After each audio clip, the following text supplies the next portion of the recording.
This is a war that no one will win. Nobody will win this war, ladies and gentlemen. I guarantee you that those people that are pushing for this are the last that will step on the battlefield.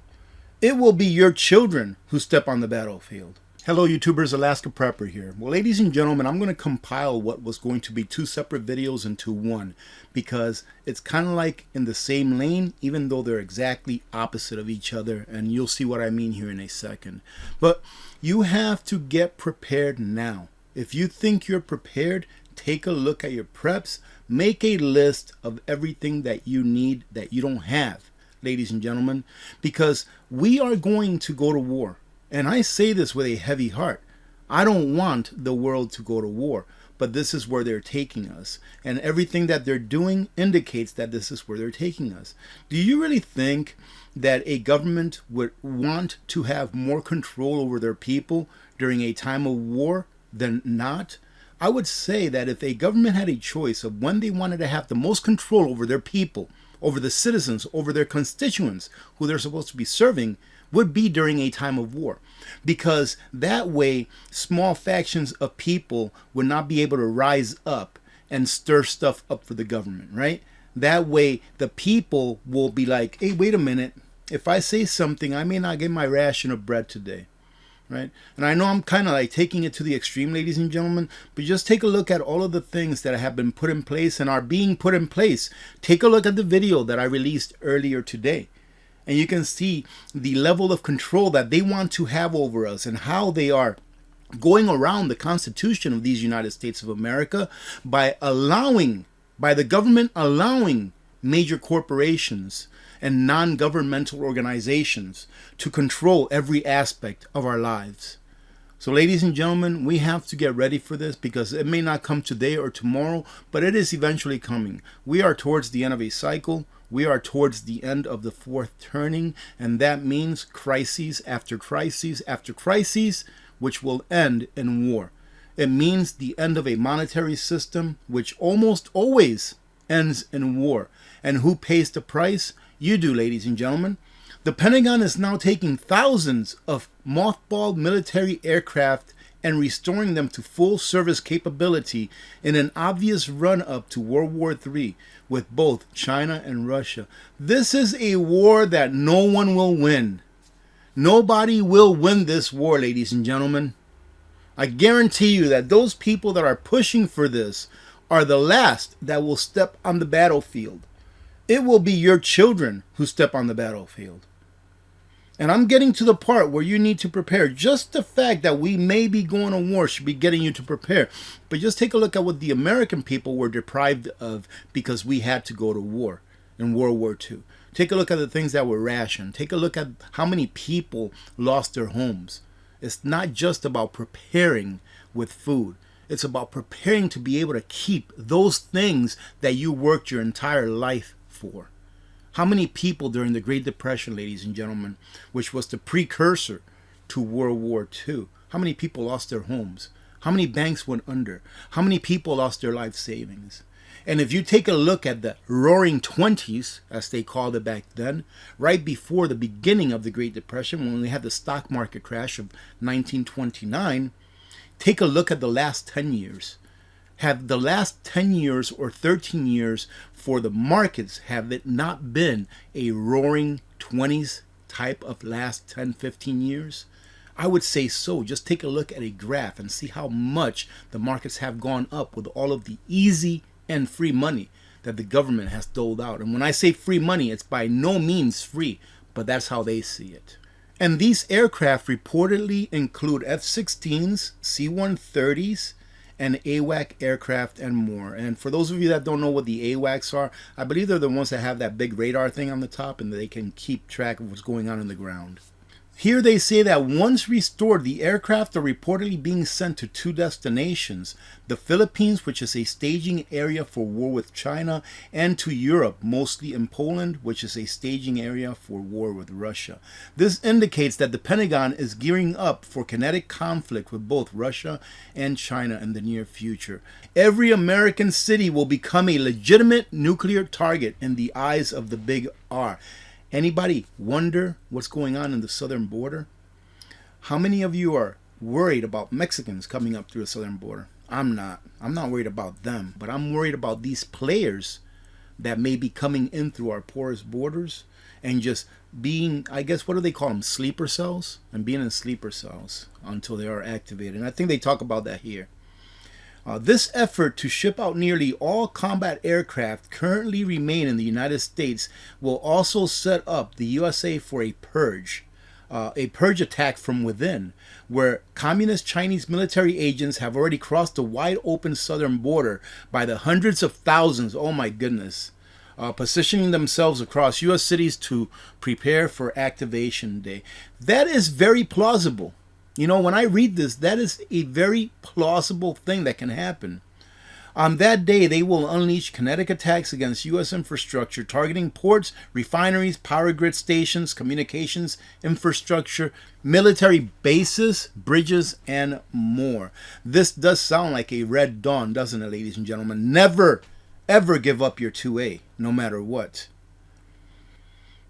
And here they pretty much say that U.S. military forces will be too spread out throughout the world, or spread too thin, in order to help us here in the United States, and what they say CONUS, continental United States. And that's why I say you can never give up your 2A, ladies and gentlemen. The USA, they say, will be left defenseless. The defense of America is going to come down to the armed citizens and military groups or militia groups. Global central banks are badly losing their war against food inflation. Now, it's not central banks that win wars, you know, ladies and gentlemen, but what we're going to talk about here is how food is going to become a lot more scarce, not only because of man-made events, but also natural events, and also inflation is making it to where many people now cannot afford to eat at the standard that they were able to eat just a year or two ago. Now, what's going to happen if your food, on top of it being so expensive, is also rationed? But on this article, they kind of spin it to why it is that the prices are so high and they're not going back down. Right? We may see a very small respite, but we've already hit a floor, and we're going to continue to go up. Inflation means that prices continue to go up year after year after year. It's just at what rate will they continue to go up? So if you were waiting for the price of food and stuff like that to go back down to levels that they were a year, 2, 3 years ago, you're going to be waiting for a very long time. But anyways, even though central banks all over the world have been raising interest rates in recent months, food prices just continue to go up. Isn't that a fact? There are a couple of reasons why this is happening. First of all, the demand for food is very inelastic. And what they mean by that is that it doesn't matter how much money you make, ladies and gentlemen, you still need calories. Right? The average male needs between 2,000 and 2,500 calories a day, and maybe a little more depending on what kind of work they do. The average female, I think, is between like 1,500 and 1,700 or 2,000 calories a day. Again, depending on what kind of work they do or their activity level. You still need calories in order to survive. It doesn't matter how much they cost. You still need it. Right? You can always skimp on the quality, but you still need those calories. Right? There simply is not enough food to feed everyone on the planet, and supplies are going to get tighter in the months and years ahead. No matter what central banks do, this is going to push food prices steadily higher. It's just like the Ice Age farmer said when he was still on YouTube, and it's that central banks and governments, they can print all the money they want, but they cannot print food, and that is just a fact. And here they say that overall consumer prices increased 4% from last year, down from 4.9% just in April, a 40-year high of 9.1% last June, so a little over a year ago, or about a year ago, according to the Labor Department's of Consumer Price Index. If the inflation rate was still calculated at the way that it was calculated in 1980, it would still be well into double digits right now. So pretty much what they said there is that they changed the way, the government changed the way that they calculate inflation. And if they would still be calculating inflation the same way that it was calculated 45 years ago, we would still be in double-digit inflation. And what is even more troubling is the fact that the food prices in the U.S. continue to go up. And who can argue that? The data also reveal that food prices continue to increase according to the new government data. Food at home prices went up 5.8% from the year ending in May. Food away from home prices have jumped 8.3%. And I'll tell you what, I don't eat out at restaurants very much, but when we do go out somewhere and eat, I could definitely tell that holy smokes, how are restaurants even staying in business anymore? If food inflation was still calculated the way that it was back in 1980, those numbers would be way into the double digits. And even with all of the massaging that they do to these numbers today, ladies and gentlemen, there are certain categories of food where the official numbers that we have been given actually show double digits. So even with them caressing those numbers, trying to make them as, I guess, pleasing as they can to the eye, right? Trying to put all the lipstick that they can on it to the eye, they still can't get away from double digits. And it's not really something to laugh about, because this is really affecting mostly the people that are poor, right? And then also affecting to a great extent the middle class. And of course, that's one of their goals, is to eradicate the middle class. Frozen vegetables, 18.7%. Frozen drinks, 15.8%. Bread, 12%. Fats and oils, 11, almost 12%. Baby food and formula, 10%. Quote, the cost of living here has been escalating much faster than our paychecks have, and this is putting enormous financial stress on American families. Thanks to rapidly rising cost of living, more U.S. adults than ever are being forced to find a side hustle. I would say that they're being forced to find more than one side hustle. And it's not only that, that's just the surface. Think about this, ladies and gentlemen. How many families out there are barely surviving? When you're barely surviving, do you go to that dentist appointment? Do you do the things that you need to take care of your health? Do you get the food that's more healthy? No, this is just a degradation of the American society, and then in turn of the American people. I won't even get into the health aspect of America, but obviously most Americans, like myself, we're fat bodies, right? And why is that? Yes, you can control what you put in your mouth, but you can't control how much your money is devalued by the government, which allows you to buy those things that you put in your mouth, which allows you to have a better standard of living, which would allow you to have more time to look at life the way that it really is, instead of just trying to survive. What do we do, AP? What do we do? You're always coming out here telling us the stuff that's going on. What do we do to prepare? Well, get everything that you're going to need for the next several years, not just for the next one day or 1 month or even 1 year. I would say for the next several years. Like I said earlier, I got enough work shoes, piled up to last me at least the next 5 to 6 years. If I go through one pair every 2 years, I've got enough for the next 5 to 6 years. Right? But then what do you do once you've got all of the preps that you think you need? And then once you also run out of room, because that's a possibility as well, unless you have acres and acres and acres, right, of storage.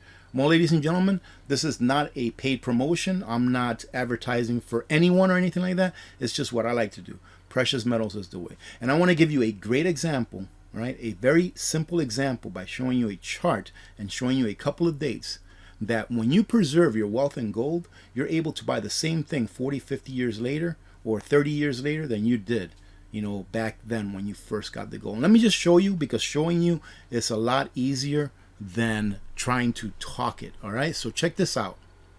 Here, ladies and gentlemen, there's just a very simple example on inflation, right? So the Bureau of Labor Statistics says that between 1997 and 2023, inflation was about 135%, right? Which in itself, it's terrible. Why? Because it's telling you that between 1997 or in the last 25 years, let's say, that your salary should have doubled in order for you, more than doubled, 135%, in order for you to just sustain the same standard of living you had. And here they just use a loaf of bread. So let's say, for example, that a loaf of bread back in 1997 was $2. Well, then today it would cost you, how much do they say here? $4.71 for that same loaf of bread, right? But what we really want to get out of this exercise here is the inflation. And what is inflation? The addition of money to the economy. So this is how much money was printed. So they're pretty much telling you that between 97 and 2023, 135% of the money in the system was added.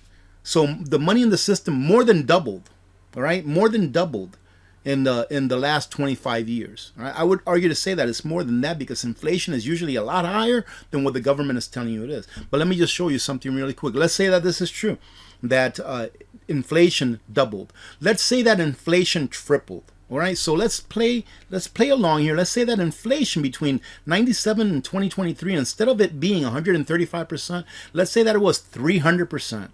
All right, so now we're at 300% what we used to be back in 1997. I want to show you something really quick.